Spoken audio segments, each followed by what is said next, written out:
예, 이제 요한계시록이 그 절정을 향해서 이제 나아가고 있습니다. 오늘 읽었던 우리 17장 1절에서 19장 10절까지의 내용은 바벨론의 멸망에 대해서 이렇게 다루고 있습니다.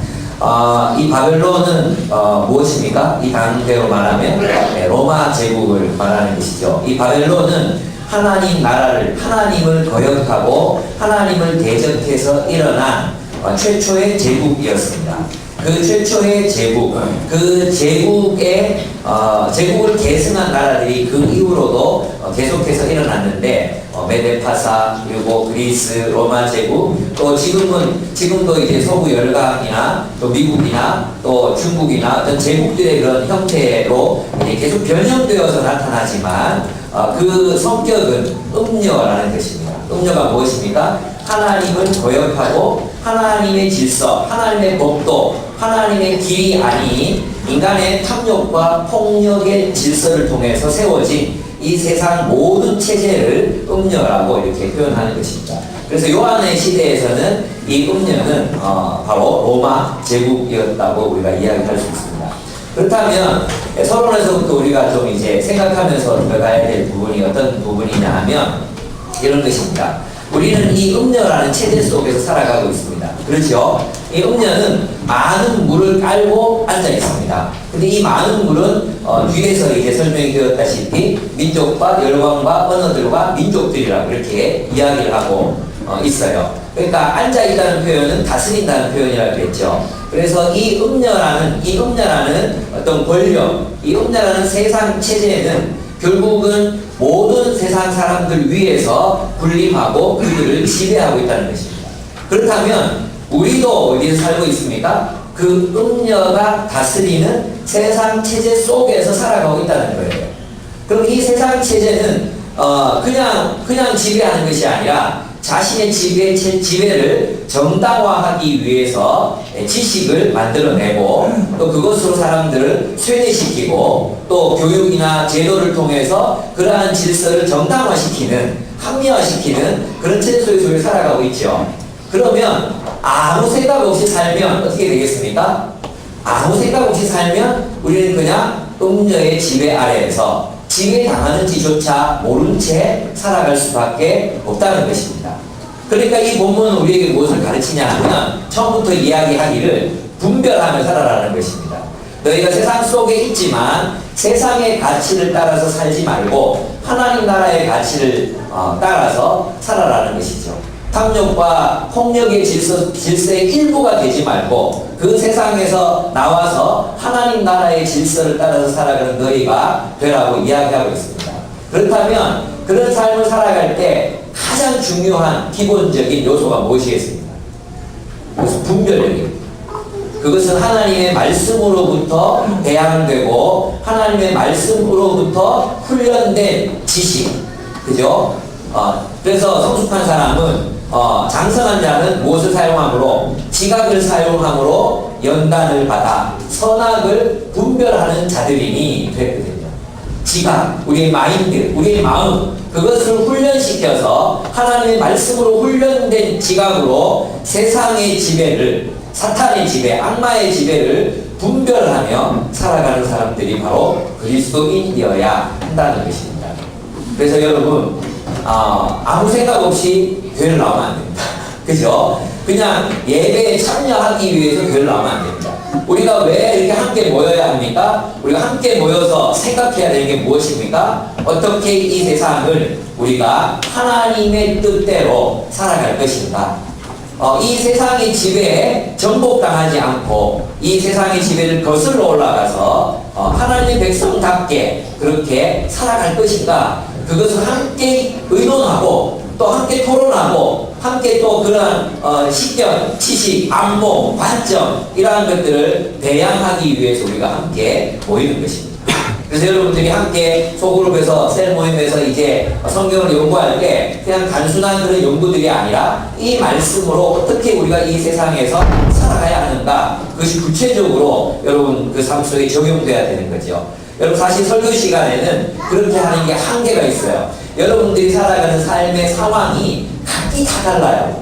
여러분들이 처해져 있는 그 환경이 각기 다 달라요. 직업마다 다 다르고, 직장 상사가 누구냐에 따라서 또 다르고, 어떤 규모의 기업을 다니냐에 따라서 다르고, 여러분이 하는 일에 따라서 그게 너무나 다르기 때문에 제가 여기에서 여러분에게 드릴 수 있는 말씀은 일종의 원칙들과 원리들을 여러분에게 제시할 수 있어요. 그렇다면 정말 구체적으로 여러분들이 그 삶에 대한 대안들을 어디서 만들어 가야 되느냐? 여러분의 소그룹이에요. 그 소그룹에서 내가 겪는 회사에서 겪는 이런 문제들, 가정에서 겪는 어려움들, 자녀를 양육할 때 주변 아파트 모든 아줌마는 우리 애들 그렇게 안 키우잖아요. 그런데 우리는 또 다르게 키워야 될 때 우리 어떻게 키울 것인가, 이러한 것들을 깊이 있게 나누고 토론하고, 또 거기에서 여러분이 정말 이 지성이 달카로워져야 한다는 것입니다. 그래서 기독교인은 절대 무식하면 안 돼요. 무식하면 어떻게 돼요? 집에 나갑니다. 예, 여러분이 무식하면 집에 당해요. 연구하지 않으면 집에 당합니다. 그러니까 어떻게 해요? 하나님의 말씀으로 여러분의 분별력을 날카롭고 예리하게 만들어서 이 세상이 우리를 다스릴, 이 세상의 자본과 권력과 또 수많은 그런 자신의 탐욕을 위해서 우리를 지배하려고 하는 자들, 그들에 대해서 우리가 저항하고 또 정말 하나님 뜻대로 이 세상에서 자유롭게 살아가야 하는 것이 바로 그리스도인이라는 것입니다. 여러분, 그래서 오늘 17장을 보시면 이 음녀의 특징들이 나타나는데요. 이 음녀는 물 위에 앉아 있습니다. 물 위에. 이 많은 물은 뒷부분에 가보면 17장 15절에 가면 또 천사가 내게 말하되 내가 본 바 음녀가 앉아있는 물은 백성과 무리와 열국과 방언들이니라, 이렇게 얘기하고 있죠. 그러니까 이 물이라는 것은 온 세상 이 땅에 사는 모든 사람들을 말하는 것이고, 이 음녀는 그 모든 세상 모든 사람들에게 그의 영향력을 미치고 있다는 것을 알 수 있습니다. 앉아있다는 것은 지배하고 다스린다는 것입니다. 그래서 땅의 임금들도, 그러니까 권력자들, 권력의 중심에 있는 사람들도 어떻게 합니까? 그와 더불어 음행하였고, 그랬어요. 그 제국의 체제, 제국의 질서에 그들도 똑같이 이제 굴복하게 되었다는 것입니다. 음행이라는 표현은 음행이라는 표현은 하나님을 떠나서 탐욕과 폭력의 질서 속에서 살아가고 있는 사람들을 말한다고 보면 될 것 같습니다. 그래서 이제 본문을 보면 3절을 보시면 곧 성령으로 나를 데리고 광야로 가니라, 내가 보니 여자가 붉은 빛 짐승을 탔는데, 이렇게 되어 있어요. 여러분, 그러면 음녀는 뭐고 이 붉은 빛 짐승은 뭔가? 이 음녀는 온 세상을 지배하고 있는 권력, 체제, 그런 이 시대가 바뀌고 왕조가 바뀌지만, 또 권력의 중심부가 항상 바뀌지만 항상 있는 그게 뭐예요? 세상. 그리고 신약에서 말하는 그 세상 체제를 말한다면, 바벨론을 계승한 하나님을 대적하는 세상 체제 전부를 말한다면, 이 짐승은 뭐냐 하면 그 당대를 지배하는 권력들의 실체들을 이야기한다고 할 수 있습니다. 그래서 일곱 나라, 일곱 머리는 일곱 나라, 열 왕은 그들을 지배하는 왕들을 얘기하겠죠. 그죠? 그래서 일곱 산이라 그랬는데, 이 일곱 산은 그리스가 일곱 언덕으로 구성되어 있거든요. 일곱 언덕에 이제 폴리스들이 건설이 되어 있어요. 그러니까 그 일곱 폴리스들을 다스리는 왕들이라고 이야기할 수 있습니다. 그 당대의 의미로 본다면. 그리고 열왕은 뭐냐 하면 그 지방들을 다스리는 총독들이라고 이야기할 수, 아직 왕이 되지 않았으니까 아직 왕권을 잡지 못했다고 이야기하고요. 그러나 실제적으로 백성들의 삶에 영향을 미치는 사람들은 그런 지방 군봉왕들, 총독들이나 지방 포호 세력들이라고 이제 이야기할 수 있는 거죠. 그렇다면 음녀와 이 짐승이 결탁해서 온 세상 사람들을 지배하고 다스려요. 그럼 무엇입니까? 이 음녀는 세상 체제를 말한다면 국가 기관들 혹은 어떤 정치 세력의 실체들, 그 실체들은 이 음녀와 결탁해서 사람들을 지배하고 다스리고 있다고 이야기할 수 있습니다. 여러분, 이 이야기를 들으면 마치 우리 기독교가 반국가주의인 것처럼 그렇게 들리지 않습니까? 예. 이제 제 얘기를 들어보시면 그것이 어떤 의미인지 여러분들이 아마 알 수 있을 것 같습니다. 여러분 미국에서 최근에 노숙자들에게 음식을 나누어 주다가 목사님 두 분과 90세 된 노인이 구속이 됐습니다.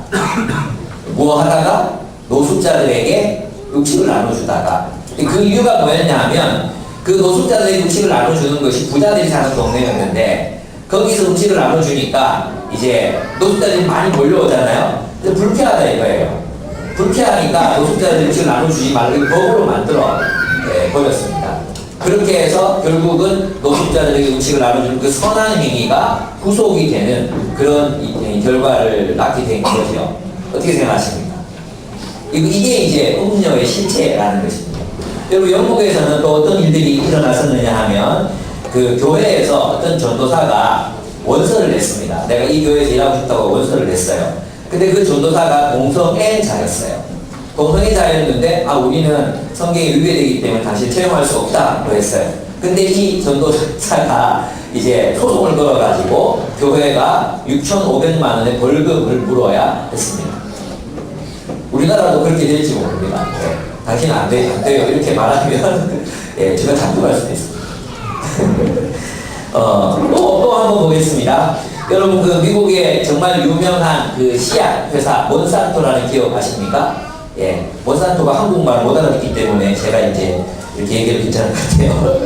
몬산토는 유전자 조작을 통해서 이제 온 세계의 식량 곡물의 모든 생산과 유통과 판매를 이제 장악하고 있는 그런 거대 기업 중에 거대 기업입니다. 삼성, MS 이런 거는 유도 안 됩니다. 이 얘들은 정말 철저하게 이 자본주의의 폐악의 끝을 보여주는 기업이라고 할 수 있습니다.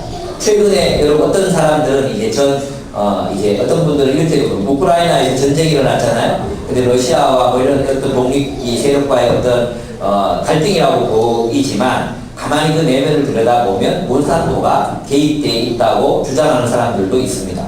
뭐냐 하면 그 몬산토가 이제 유럽에다가 자기들의 유전자 변형 식물을 팔아먹어야 되는데 그 유럽의 곡창이 바로 우크라이나래요. 그래서 다른 나라들이 전부 이제 그 유전자 변형에 대해서 완전히 우리나라에다 그 유전자 조작 식품을 곡물을 수입하는 세계 3위 국가예요. 3위. 우리가 먹고 있는 두부, 콩류 대부분 다 유전자 변형 일으킨 그 곡물들이에요. 그래서 그 불임률이 굉장히 높아지고 있거든요. 그 탓이라고 보는 분들도 굉장히 많아요. 또 암도 굉장히 많이 증가하고 있잖아요. 그런 것들도 유전자 변형. 그리고 참치에 들어가 있는 그 기름 있죠. 그 기름 참치 기름이 아니라 유전자 변형 콩기름이에요. 나 많이 먹었는데. 그런 것들인데 그게 이제 우크라이나가 그 유럽이 못 들어가니까 우크라이나에다가 이제 그걸 팔아먹어야 되는데 거부하는 거예요. 그래서 얘들이 무슨 일을 했냐 하면 그 우크라이나에다가 자기들이 전 세계에서 가장 크고 강력한 민간 용병 단체 기업이 있어요. 그 기업을 샀어요. 사서 우크라이나에서 내전을 일으켰어요. 그렇게 보는 분들도 있어요. 저도 확인을 해봐야 돼요. 유언비일 수도 있어요. 확인해봐야 되는데 전 농림부 장관을 지냈던 분이 그렇게 이야기한 걸 보면 전혀 근거 없는 이야기는 아닌 것 같아요. 또 그거를 인용한 분도 또 그런 쪽에서 일을 하고 있었던 분이기 때문에 전혀 근거가 없는 얘기는 아닌 것 같습니다. 이것뿐만이 아니라 몬산토가 지금 세계에서 하고 있는 일들을 보면 정말 기존의 농민들을 거의 막 죽음으로 몰았는데 심지어는 지금 아십니까? 바나나가 유전자 변형을 너무 많이 일으켜가지고 이제 앞으로 한 세대가 지나면 바나나가 영원히 멸종될 수 있는 그런 이제 시대에 돌입을 했어요. 특별히 유전자 변형에서 씨를 계속 팔아먹어야 되잖아요. 그러니까 이 씨가 다시 재생 능력이 없도록 유전자 조작을 해요. 그럼 어떻게 되겠어요? 불임이 되겠죠. 불임 식물들을 계속 판매하고 자기들 곡물을 계속해서 팔아먹어야 되니까 그런 식으로 세계의 그런 이 곡물을 지배하고 있는 거죠. 어떻게 생각하십니까? 근데 이 몬산토가 미국의 정계를 장악하고 있어요. 심지어 지금 한국의 교수들이나 이런 사람들에 대해서도 한국만큼 이렇게 유전자 변형 식물에 대해서 조용한 나라가 없어요. 다른 나라들은 일본도 많이 수입하고 중국도 많이 수입하고 유전자변형 옥수수 이런 거 다 사료로 써요. 사료로. 사람 먹는 거 가장 많이 먹는 나라가 한국이에요. 이런 식으로 탐욕과 폭력이 기업과 권력이 자본과 정치가 만나서 사람들을 이렇게 억압하는 거죠. 그렇습니다. 우리 이러한 어떤 부분들에서 정말로 이제 제가 지금 여러분들에게 이제 보여주고자 하는 바가 뭐냐면 이런 것입니다. 온 세상의 음녀와 또 뭡니까 짐승이 결탁한 채로 이제 사람들을 억압하고 착취하고 또 피를 흘리게 만드는 일들이 지금도 일어나고 있다는 거죠. 세상에서 일어나고 있는 전쟁들 중에 탐욕과 연결되지 않은 전쟁은 하나도 없어요. 세상에 일어나고 있는 전쟁, 오로지 명분, 오로지 어떤 명분을 위해서 이루어지는 그런 전쟁 하나도 없어요. 전부 다 탐욕을 위해서 이루어지는 그런 전쟁이 대부분입니다. 그렇습니다. 오늘날에는 기업과 정치 권력이 거대한 짐승으로 변해서 세상을 고통으로 몰아넣고 있습니다. 그럼 자본주의 국가만 그러냐? 아니에요. 이슬람도 마찬가지예요. 무슬림도 보면 IS에서 막 그리스도인 여성들 잡아가지고 수백 명을 매춘부로 팔아버리고 20명의 시장에서 뭐 300달러면 한 사람 살 수 있다고 그런 게 막 찍혀가지고 온 세상에 다 전파되고 있고 북한도 마찬가지지 않습니까? 북한도 보면 정말 어떻게 얼마나 많은 사람들의 삶을 피폐하게 만들면서도 그들의 권력을 놓지 않으려고 하는 이 모든 게 뭐예요? 음녀의 체제라는 것입니다. 온 세상을 깔고 앉아서 다스리고 있는 그 음녀의 실체를 우리가 우리 눈으로 보고 있다는 것입니다. 그렇습니다. 그렇다면 이 음녀의 목표가 뭐냐인데요. 그게 14절에 나옵니다. 14절을 보시면 17장 14절 한번 같이 읽어보겠습니다. 시작. 그들이 어린 양과 더불어 싸우려니와 어린 양은 만주의 주시요 만왕의 왕이시므로 그들을 이기실 터이요 또 그와 함께 있는 자들 곧 부르심을 받고 택하심을 받은 진실한 자들도 이기리로다 그랬어요. 그러니까 이 세상 체제가 원하는 건 뭐냐? 온 세상을 사탄의 수준, 자신의 수중에 이렇게 장악한 채로 하나님의 길을 걷고자 하고 하나님을 따르고자 하는 사람들, 어린 양의 길을 걷고자 하는 사람들을 이 세상에서 사라지게 하는 것이 뭐예요? 그들의 목표라는 것입니다. 그러니까 그들의 목표는 뭐냐 하면 이 음녀와 세상 이거는 가만히 들여다보면 자본가들이 잘못하고 있는 것 같고 권력자들이 타락한 것 같아 보이지만 실제로 그 배후에는 사탄, 하나님을 대적하는 그 사탄의 무리가 온 세상을 자신의 수중 안에서 하나님을 따르고 하나님의 길을 걷고자 하는 사람들을 이 세상에서 제거하는 것이 바로 그 목표 지점이라는 것을 알 수 있습니다. 그럼 우리는 어떻게 살아야 되겠습니까? 우리는 하나님의 길, 여러분, 우리는 하나님의 법도, 우리 스가랴 공부하자는 1장에 나오는 말씀처럼 여호와의 법도, 그게 뭐예요? 이 세상은 탐욕과 폭력의 질서라면 여호와의 법도는 사랑과 나눔의 질서입니다. 바로 그 사랑과 나눔의 질서를 따라서 살아가기를 주님께서 우리에게 촉구하고 계시는 것입니다. 그렇습니다. 그런데 정말로 중요한 것은 뭐냐 하면 바로 이 음녀는 반드시 멸망한다는 것입니다. 16절 한번 보겠습니다. 근데 이 체제가 어떻게 멸망하느냐? 어떻게 멸망하고 또 심판을 받느냐 하면 16절에 나오는데요. 같이 한번 읽어보겠습니다. 시작. 내가 본 바 이 열불과 짐승은 음녀를 미워하여 망하게 하고 벌거벗게 하고 그의 살을 먹고 불로 아주 살리라 그랬어요. 그러니까 이 음녀에 대한 심판이 누구를 통해서 이루어지는 거예요? 이 음녀, 이 세상 체제와 결탁하고 있었던 정치적인 실체들이 그 내부적인 붕괴, 그들이 스스로 싸워서 이 체제가 무너진다는 것입니다. 자본주의 체제는 무엇 때문에 망할까요? 한번 생각해 보십시오. 자본주의 체제는 자본 때문에 망합니다. 무슨 뜻인지 아시겠습니까? 자본주의는 반드시 자본 때문에 망합니다. 그게 미국에서 보여준 거 아니에요. 근데 잠시였죠. 그런데 앞으로 더 우리 자본주의는요, 빚이 없으면 굴러갈 수 없는 체제예요. 금융이 중심인데 이 금융은 반드시 돈을 빌려주고 그 다음에 더 많은 돈을 회수하는 쪽으로 해서 자산이 늘어나게 돼 있어요. 그렇게 해서 자본주의가 굴러가게 돼 있거든요. 그런데 그래서 이게 뭐랄까 허상에 기초한 문명이 바로 자본주의 문명이에요. 그래서 계속해서 이렇게 빚을 불려나갈 수밖에 없는데 그렇게 되면 그 끝이 뭐겠어요? 결국은 붕괴할 수밖에 없는 것입니다. 권력을 추구하는 사람들은 무엇 때문에 망하겠습니까? 권력 때문에 망합니다. 돈을 갈망했던 사람들은 돈 때문에 망합니다. 명예를 추구하거나 높은 지위를 갈망하거나 또 그렇게 그것을 위해 살았던 사람들은 결국 그것 때문에 자신의 인생을 망치게 됩니다. 그것이 성경이 말하는 바의 심판입니다. 그러니까 음녀라는 이 세상 체제는 결국은 그 자체로부터 붕괴한다는 것입니다. 그래서 반드시 하나님을 대적해서 높아진 이 세상 체제는 반드시 그 대가를 지불하게 되어 있습니다. 그래서 18절로 이제 여기서 끝나면 안 되겠잖아요. 그래서 한번 넘어가 보면 이제 18절로 넘어가겠습니다. 음녀를 향한 하나님의 심판이 이제 이루어지는데요. 하나님은 이 바벨론에 대한 심판을 선포하십니다. 18장 1절에 보면 이후에 다른 천사가 하늘에서 내려오는 것을 보니 큰 권세를 가졌는데 그의 영광으로 땅이 환하여지더라. 그러면서 이제 외칩니다. 힘찬 음성으로 외쳐 이르되 무너졌도다 무너졌도다 큰 성 바벨론이여 귀신의 처소와 각종 더러운 영이 모이는 곳과 각종 더럽고 가증한 새들이 모이는 곳이 되었도다 했어요.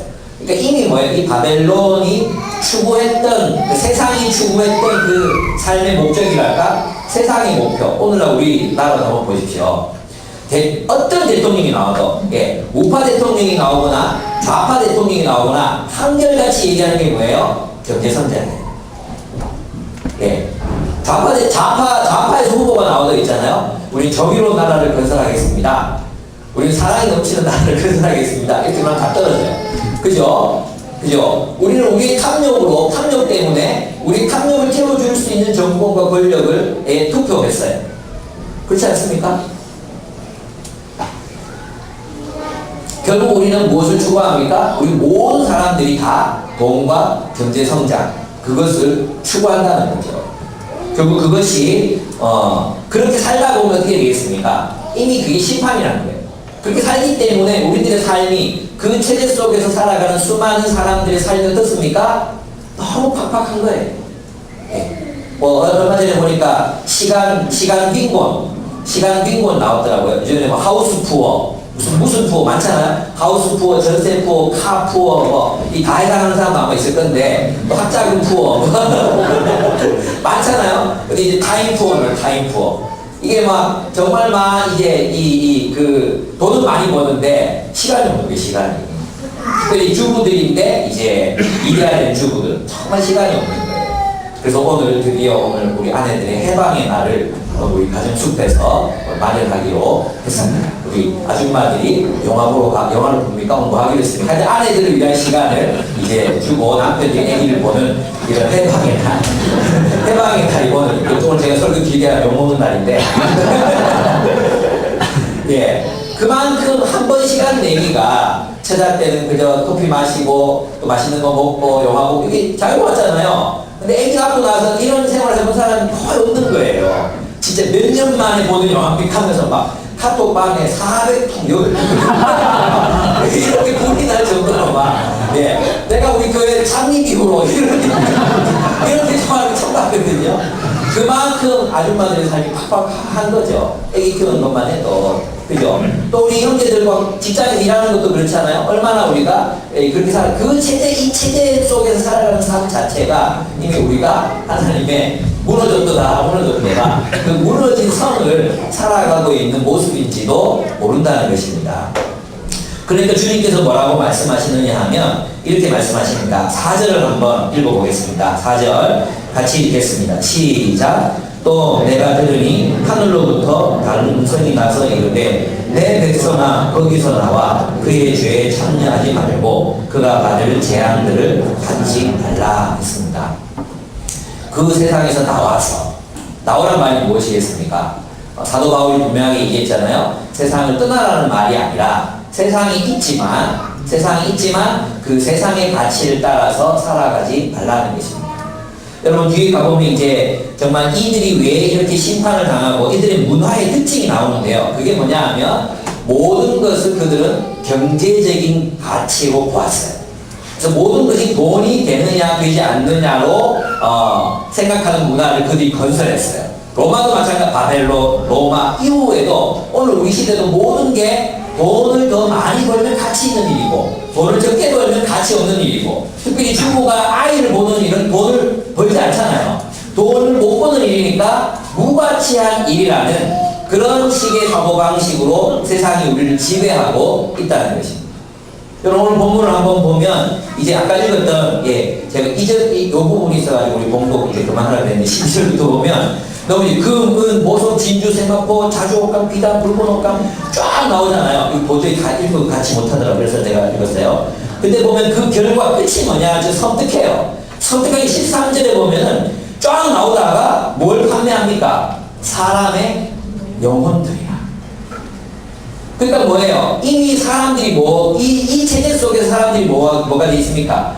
노예화되어 있고 상품화되어 있다는 것입니다. 사람들의 가치를 생각할 때도 그 사람의 어떤 뭘 봅니까? 우리가 연봉 얼마냐부터 생각하잖아요. 연봉이 얼마입니까? 라고 생각하잖아요. 그죠? 연봉에 따라서 그 사람의 가치를 결정하는 거예요. 연봉에 따라서 그 사람이 얼마나 생산성이 있는 사람인가에 따라서 사람의 가치를 결정해 버려요. 이러한 가치는 반드시 하나님의 심판을 받아냈어요. 여러분 아모스서를 보면 1장 2장에 보면 이방 나라들의 죄가 나오잖아요. 근데 거기에 보면 사람들 노예로 잡아서 팔아먹은 나라들에 대한 하나님의 심판이 나와요. 하나님은 반드시 하나님은 그 도시를 심판하십니다. 어떤 도시를 심판하십니까? 사람을 무시하고 사람을 상품화하고 또 사람에게 가격을 매기고 사람을 그 가격에 따라서 존중하거나 멸시했던 하는 그런 모든 문화에 대해서는 하나님이 심판하시겠다고 말씀하고 계십니다. 여러분 그렇다면 우리는 얼마나 이 바벨론으로부터 세상으로부터 자유로울까요? 우리는 얼마나 자유롭습니까?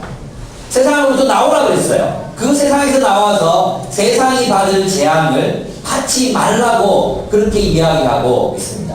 우리가 그 세상 질서 속에 사로잡혀서 살아간다면 우리는 그 세상이 받을 심판을 받을 수밖에 없다는 것. 이미 그들은 심판 가운데 있습니다.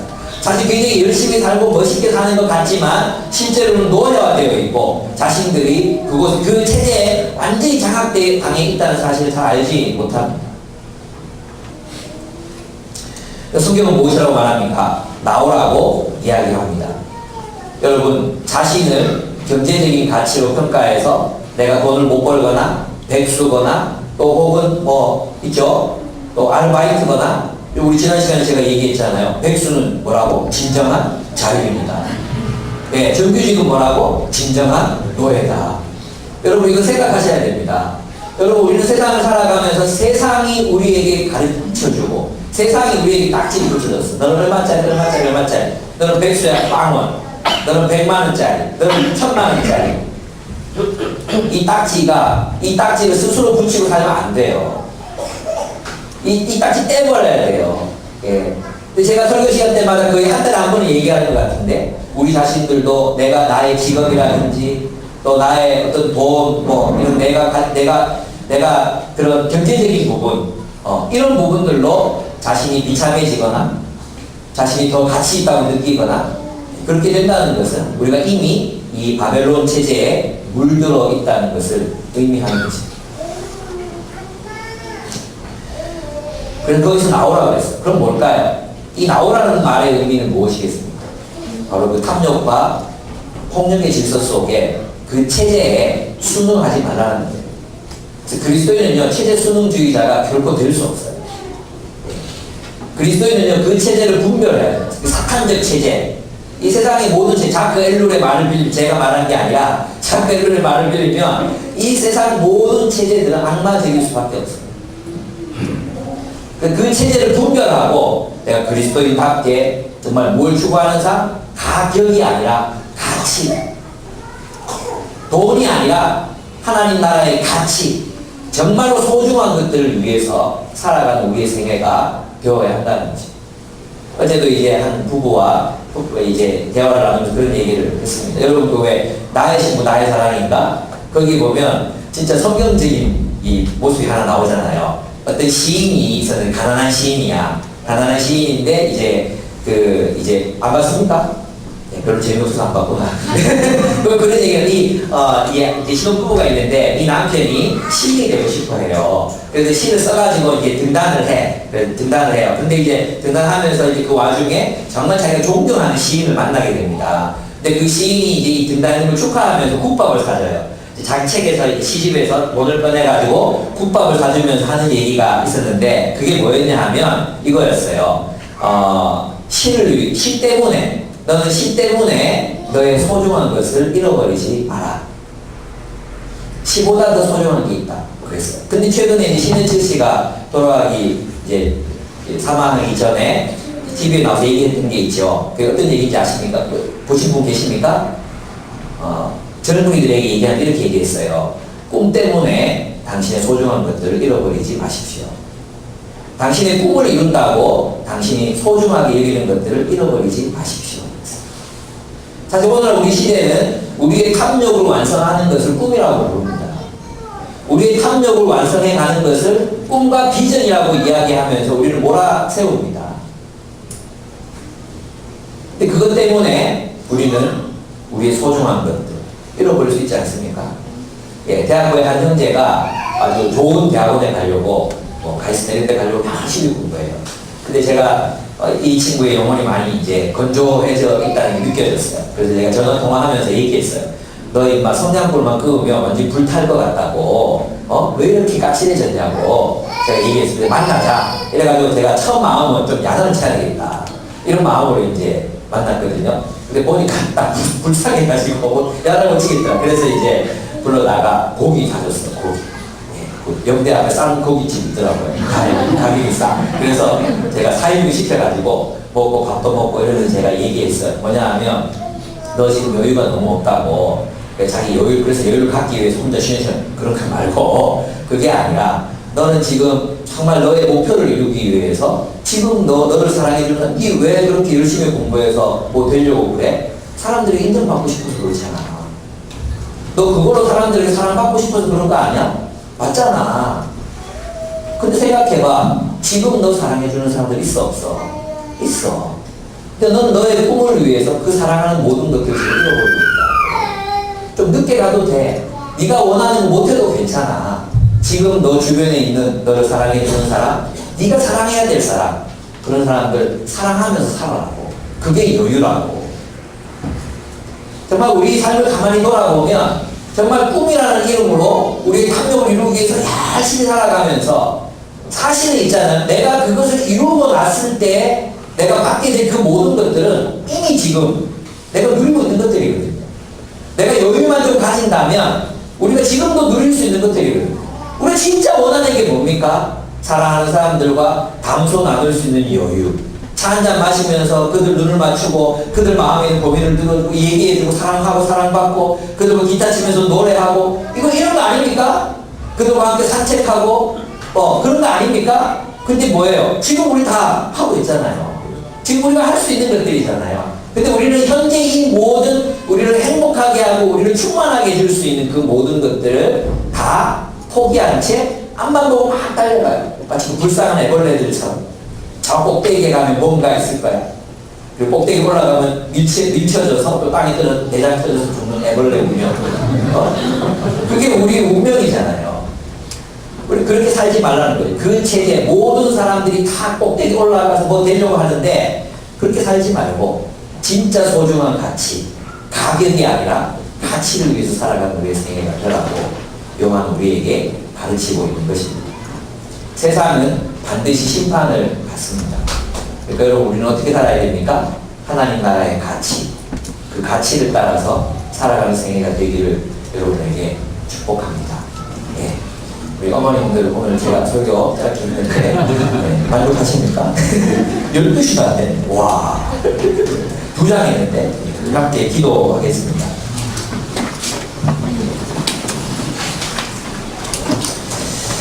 예. 세상은 우리를 노예화하고 또 우리를 상품화하려고 하지만 우리는 그리스도인들은 그것에 대해서 저항해야 합니다. 그리고 우리는 가격에 따라 사는 게 아니라 사실 가만히 내다보면 정치도요 우파대로 기업들 잘 키워가지고 모두가 잘 살자고요. 좌파는 뭡니까? 부자들 거 빼앗아서 나눠줌으로 다 같이 경제적으로 잘 살자 이거잖아요. 목표는 뭐예요? 경제적으로 잘 사는 경제적으로 잘 사는 거. 그 그리스도인은 좌파도 될 수 없고 우파도 될 수 없는 운명이에요. 예. 자꾸 저를 보고 자꾸 좌파니 이런 얘기 하지 마세요. 그런 거 아니거든요. 저는 하나님 나라 위해 살자는 거예요. 그 모든 세상적 가치, 그거 있잖아요. 그거 다 우리가 좀 이제 거기서 좀 나오자는 거예요. 그리고 진짜 여러분의 삶 속에서 분별하라는 거예요. 분별해서 나는 지금 하나님 나라 가치를 따라 살고 있는지, 세상이 노예가 돼서 살아가고 있는지 분별하고 살자는 것입니다.